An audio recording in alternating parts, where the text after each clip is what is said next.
우리에게 주시는 하나님의 말씀은 신약성경 누가복음 3장 7절에서 8절입니다. 요한이 세례받으러 나오는 무리에게 이르되 독사의 자식들아 누가 너희에게 일러 장차 올 진노를 피하라 하더냐. 그러므로 회개에 합당한 열매를 맺고 속으로 아브라함이 우리 조상이라 말하지 말라. 내가 너희에게 이르노니 하나님이 능히 이 돌들로도 아브라함의 자손이 되게 하시리라. 아멘.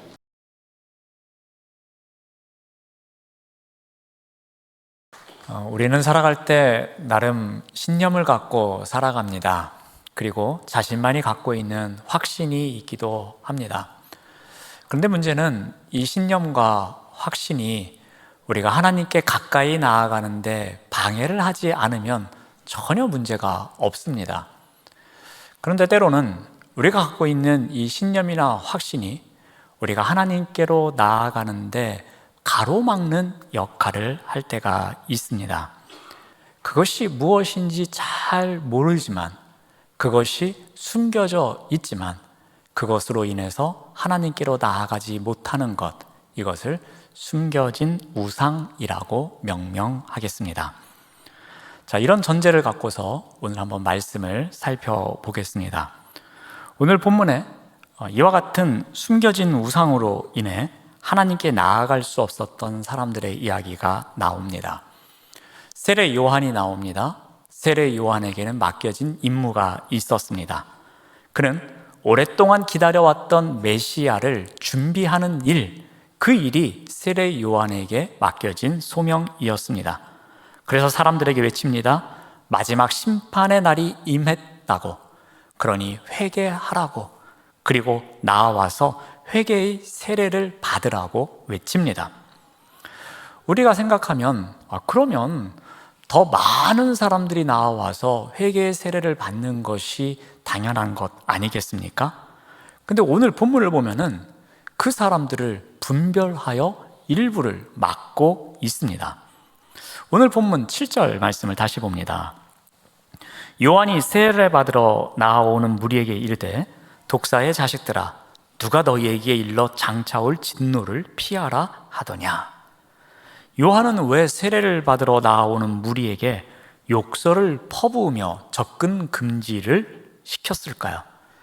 이 질문의 답을 찾아보기 위해서는 우리가 이 세례 받으러 나온 사람들의 정체성을 다시 한번 살펴볼 필요가 있습니다. 우리 병행 구절인 마태복음을 살펴보면 정확하게 기록하고 있는데요. 마태복음 3장 5절에서 7절 말씀을 봅니다. 이때에 예루살렘과 온 유대와 요단강 사방에서 다 그에게 나와 자기들의 죄를 자복하고 요단강에서 그에게 세례를 받더니 요한이 많은 바리새인과 사두개인들이 세례 베푸는 대로 오는 것을 보고 이르되 독사의 자식들아 라고 외칩니다. 마태복음은 세례받으러 나오는 무리에 대해서 두 무리가 있음을 이야기하고 있습니다. 한 무리는 어떠한 자들입니까? 자신들의 죄를 자복하고 그 회개의 세례를 받기 위해서 나아오는 자들입니다. 그러니 이들은 전혀 문제가 없습니다. 세례 요한이 외치는 복음을 인식하고 그 복음을 믿고 그 복음을 받아들이는 자들입니다. 그리고 제사함의 세례를 사모하며 나아오는 자들이었습니다. 세례 요한은 이러한 자들을 절대로 막지 않았습니다. 그리고 그들에게 세례를 베풀었습니다. 두 번째 무리는 어떤 사람들입니까? 바리새인과 사두개인들이었습니다. 이들은 요한과 지금까지 계속해서 종교적인 마찰을 일으키고 있는 사람들이었습니다.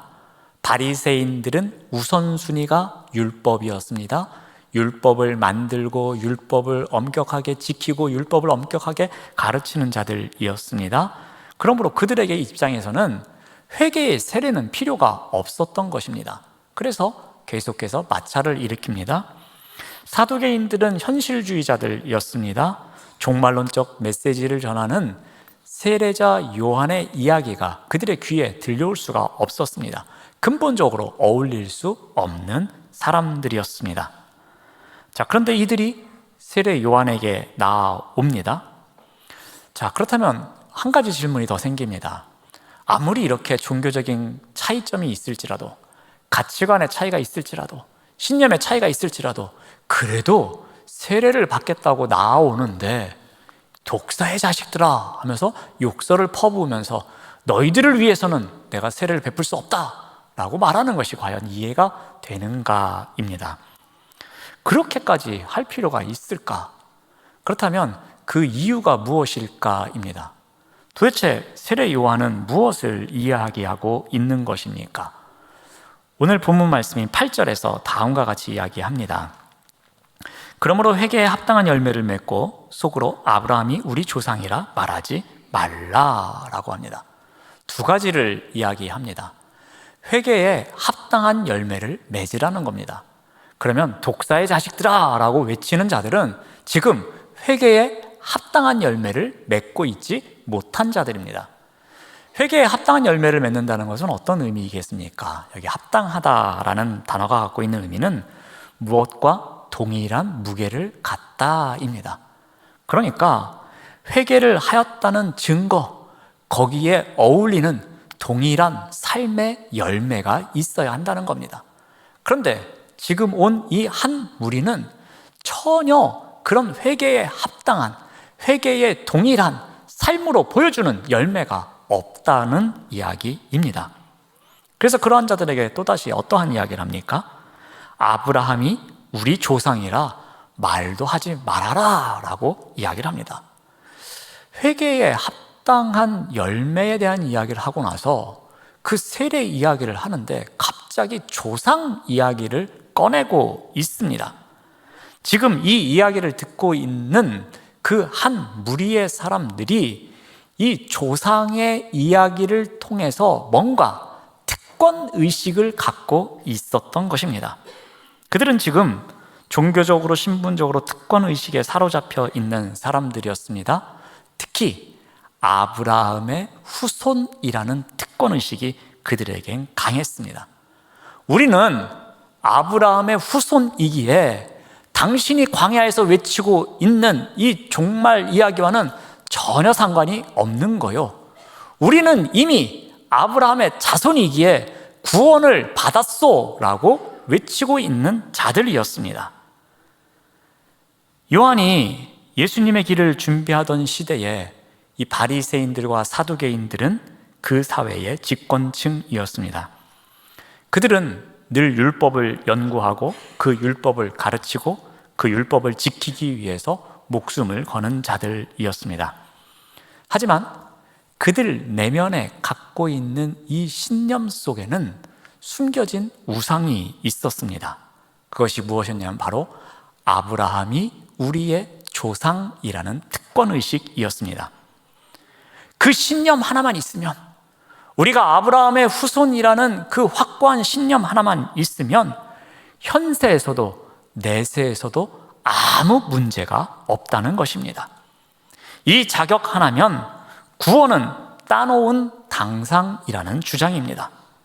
그들은 이것이 자신들이 하나님께로 나아가는 길을 막고 있음에도 불구하고 그 숨겨진 우상을 알지 못한 채로 오히려 숨겨진 우상이 우리를 구원할 수 있어 라고 잘못된 믿음을 갖고 있었다는 것입니다.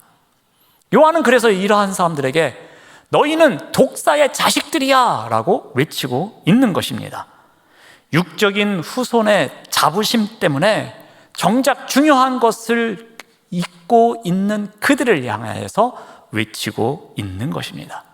그 잘못된 확신, 그 숨겨진 우상이 오히려 하나님께로 나아가고 있지 못함을 그들이 깨닫도록 하고 있는 것이었습니다. 자, 그런데 문제는 세례자 요한이 활동하던 시대의 이야기만으로 끝나지가 않습니다. 사도 바울이 활동하던 시대에도 이런 똑같은 숨겨진 우상을 갖고 있는 사람들이 있었습니다. 사도 바울은 우리가 잘 알고 있는 것처럼 이방인의 사도라고 합니다. 그만큼 이방인을 위해서 부름을 받은 자입니다. 그런데 이방인의 사도로 부름받은 만큼 그는 자신의 민족을 엄청 사랑했습니다. 자신의 민족 구원이 너무나도 중요했습니다. 그래서 로마 교회에 보내는 편지에서 이렇게 고백합니다. 특히 로마서 9장에 그 내용이 잘 나오고 있는데요, 몇 절을 한번 살펴보겠습니다. 로마서 9장 1절에서 2절 말씀을 봅니다. 내가 그리스도 안에서 참말을 하고 거짓말을 아니하노라. 나에게 큰 근심이 있는 것과 마음에 그치지 않는 고통이 있다. 이렇게 말합니다. 바울은 지금 자신에게 큰 근심이 있고 끊이지 않는 고통이 있다고 말합니다. 근데 이 말은 자신이 감당할 수 없는 상황임을 이야기합니다. 즉, 자신의 민족, 그 민족 구원에 대해서 생각하면 생각할수록 그것은 내가 감당할 수 없는 큰 고민덩어리이며 나의 마음을 짓누르는 무게로 다가오고 있으며 어떻게 감당할 수 없는 것임을, 그런데 끊이지 않고 계속해서 내 마음속에 남아 있음을 고백하고 있습니다. 바울은 이러한 자신의 마음을 어떻게 표현하는가 하면 3절에서는 이렇게 말합니다. 나의 형제 곧 고륙의 친척, 즉 민족입니다. 민족을 위하여 내 자신이 저주를 받아 그리스도 예수에게서 끊어질지라도 원하는 바로라 라고 말합니다. 이게 무슨 말입니까? 바울은 지금 자신의 민족이 구원받는 일이라면 자신이 그리스도에게서 끊어져도 만족한다는 이야기입니다. 즉, 자신이 민족을 대신해서 지옥에 갈지라도 우리 민족이 구원을 받는다면 자신이 지옥에라도 갈 수 있다는 결연한 의지를 표명하고 있는 것입니다. 자신의 민족이 가야 할 지옥을 내가 대신 가는 일이 있을지라도 그 사랑하는 형제들이 우리 민족이 구원만 받는다면 그것만큼 기쁜 일이 없노라고 이야기합니다. 자, 이러한 바울은 이스라엘이 원래 갖고 있었던 종교적인 특권을 다시 한번 이야기합니다.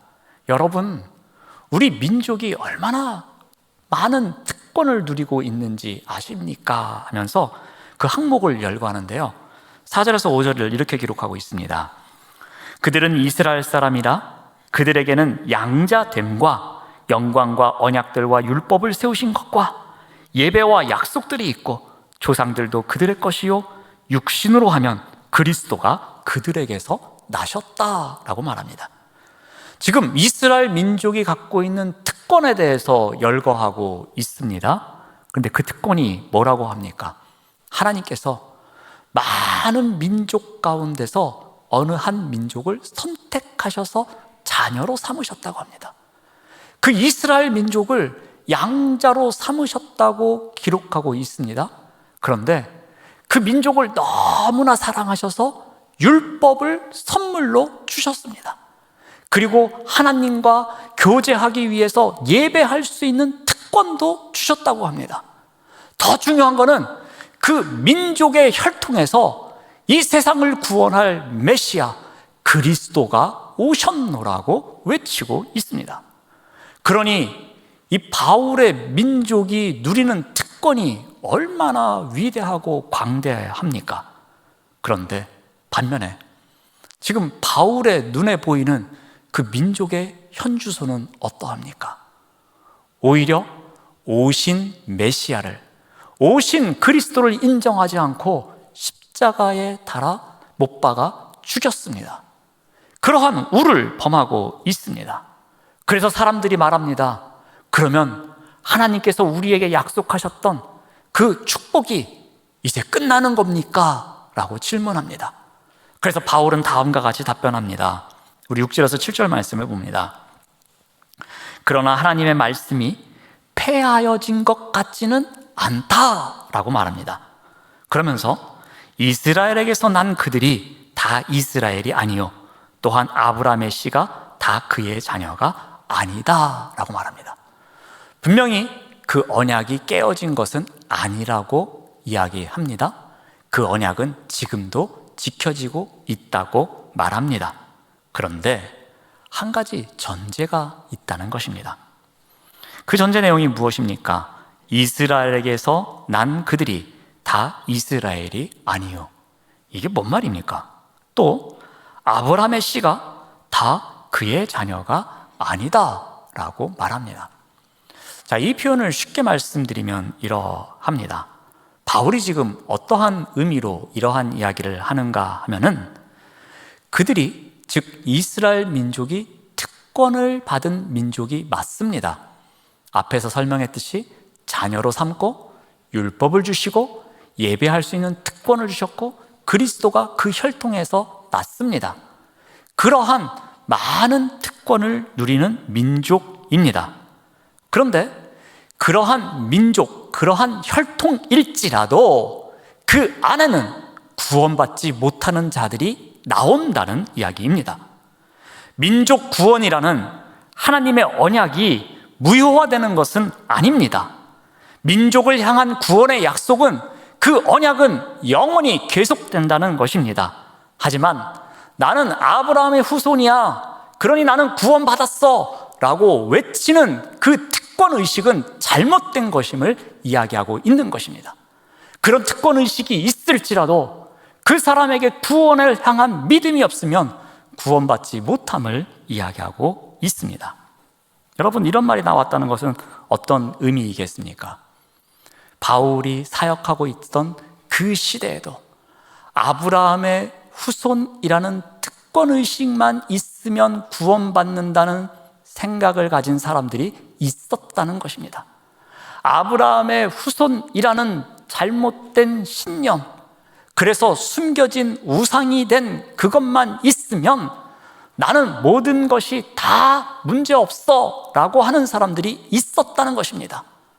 오히려 그 특권의식 때문에 하나님께로 가까이 나아가고 있지를 못한데 그 특권의식이 숨겨진 우상이 되어서 하나님께로 가까이 나아가지 못하도록 만드는 것이 있었다는 것입니다.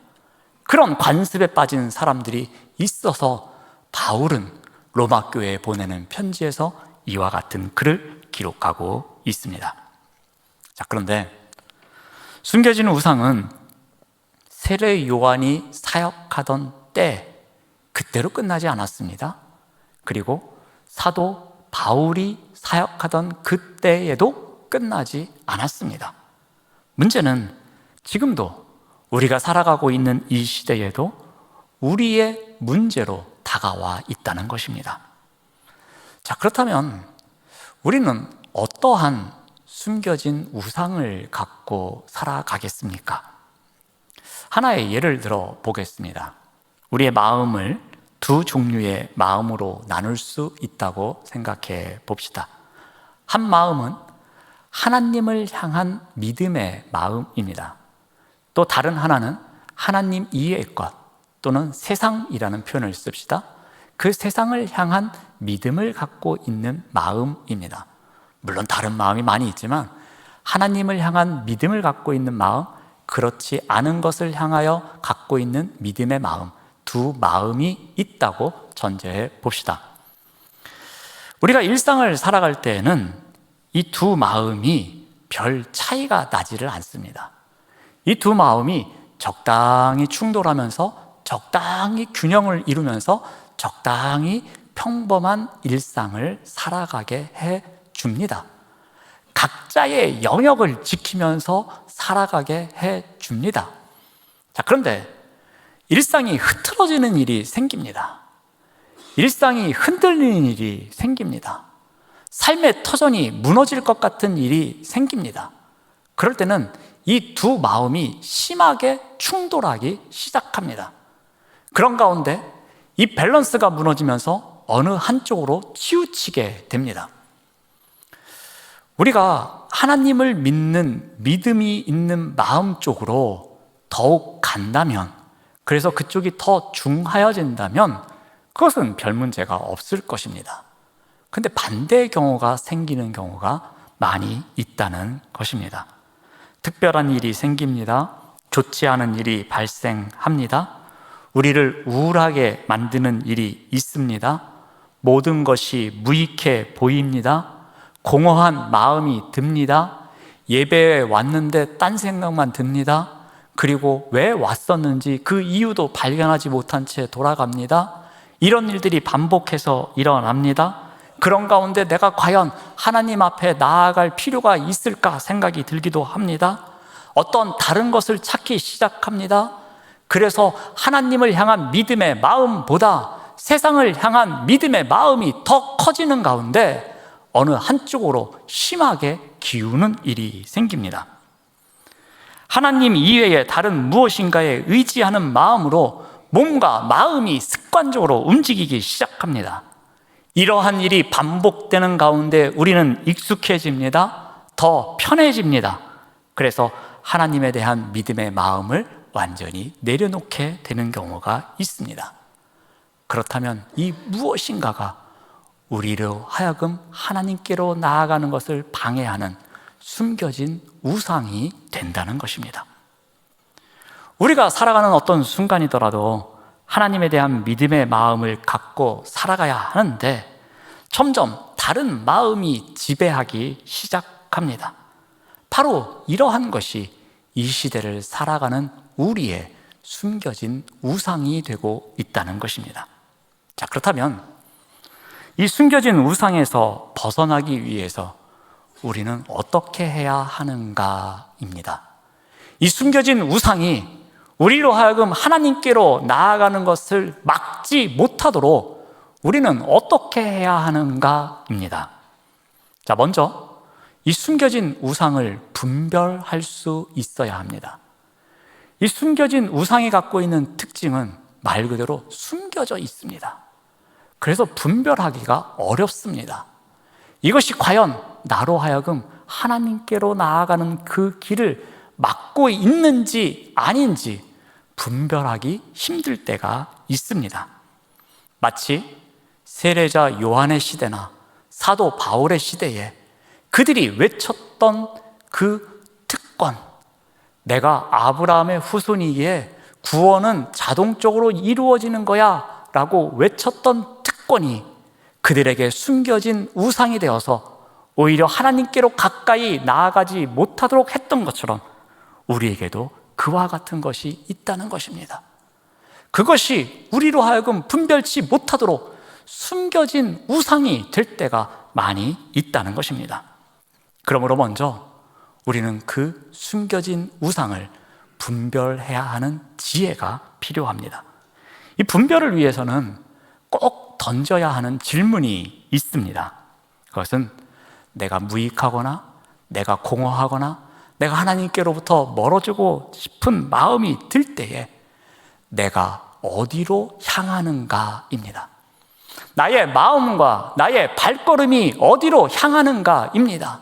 나의 일상이 흔들릴 때에 나의 삶의 터전이 무너지고 있는 것 같은 그때에 나의 마음과 나의 발걸음이 어디로 향하고 있는가? 그 발걸음이 교회로 향하고 있는가? 그 발걸음이 세상으로 향하고 있는가? 그 발걸음이 어디로 향하고 있는가를 늘 점검해 보아야 한다는 것입니다. 이 질문을 던지는 가운데에 나를 움직이고 있는 숨겨진 우상이 있는지 없는지를 우리가 분별해야 하는 것입니다. 그 다음 필요한 것은 하나님에 대한 신뢰입니다.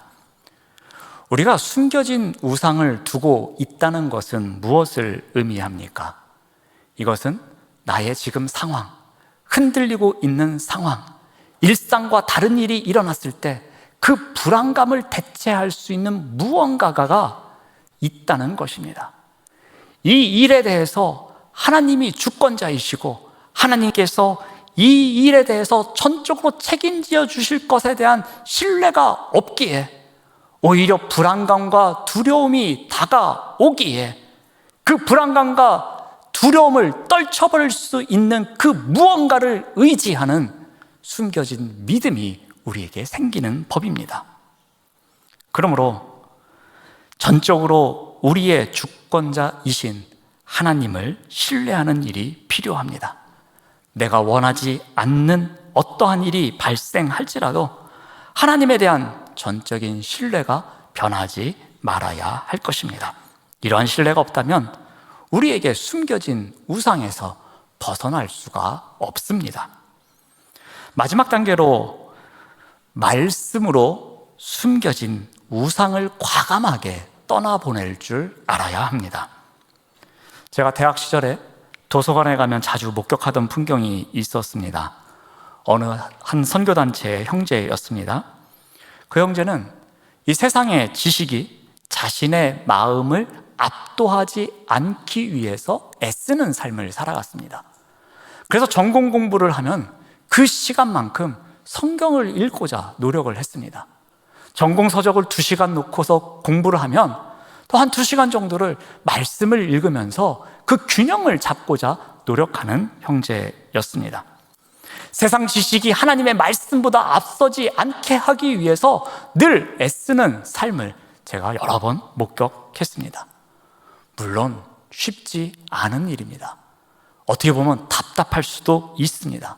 아니, 전공 공부할 시간도 없는데 어떻게 그렇게 말씀만 보고 있느냐고. 내가 하고 싶은 것도 부족한 세상인데 어떻게 그렇게 말씀만 보면서 살 수 있겠느냐고 이야기할 수도 있습니다. 하지만 그 정신만큼은 우리가 배웠으면 합니다. 우리 마음속에 숨겨진 우상을 떠나보내기 위해서는 가장 중요한 힘이 있어야 합니다. 그 힘이 어디에서 와야 합니까? 우리가 신뢰하는 그 하나님께서 우리에게 주신 말씀에서 그 힘이 와야 할 것입니다. 이 말씀의 능력을 힘입지 않고서는 숨겨진 우상을 떠나보낼 수가 없는 법입니다. 그러므로 말씀이 우리 삶을 이끌어갈 수 있도록 우리 삶의 장을 만들어가야 할 것입니다. 말씀을 근원부터 자세히 살피는 삶, 그러한 가운데 하나라도 깨닫고 느끼는 가운데에 그 말씀이 나를 붙잡아서 말씀의 열매를 맺으며 살아갈 수 있도록, 그리고 그 말씀의 열매를 맛보는 가운데에 말씀이 이렇게 달구나 하는 그러한 은혜의 시간이 우리에게 있어야 한다는 것입니다. 그 말씀으로부터 나오는 힘과 능력으로 과감하게 우리 안에 숨겨진 우상을 떠나보내야 하는 것입니다. 사랑하는 여러분, 여러분은 어떤 숨겨진 우상이 있습니까? 여러분을 하나님과의 관계에서 조금씩 멀어지게 만들고 있는, 그래서 하나님과의 관계를 조금씩 단절시키고 있는 숨겨진 우상, 어떠한 숨겨진 우상이 있습니까? 여러분과 하나님과의 관계를 멀어지게 만드는 숨겨진 우상으로부터 벗어나시기를 바랍니다. 그러기 위해서 그 숨겨진 우상을 분별하십시오. 그리고 숨겨진 우상보다 더 크고 놀라운 우리 인생의 주권자이신 그 하나님을 전적으로 신뢰하십시오. 그리고 이 시대에 하나님께서 우리에게 주신 말씀으로 과감하게 숨겨진 우상을 떠나보내십시오. 바로 이것이 이노베이트입니다. 기도하겠습니다. 하나님, 감사합니다. 우리의 마음속에 하나님을 향한 믿음보다 다른 것에 의존하는 믿음이 더 클 때가 있습니다. 이와 같은 숨겨진 우상이 우리 안에 존재하고 있다면 우리에게 주신 하나님의 말씀의 능력으로 과감하게 떠나보내는 영적 혁신의 삶을 살아가도록 인도하여 주시옵소서. 예수님의 이름으로 기도드립니다. 아멘.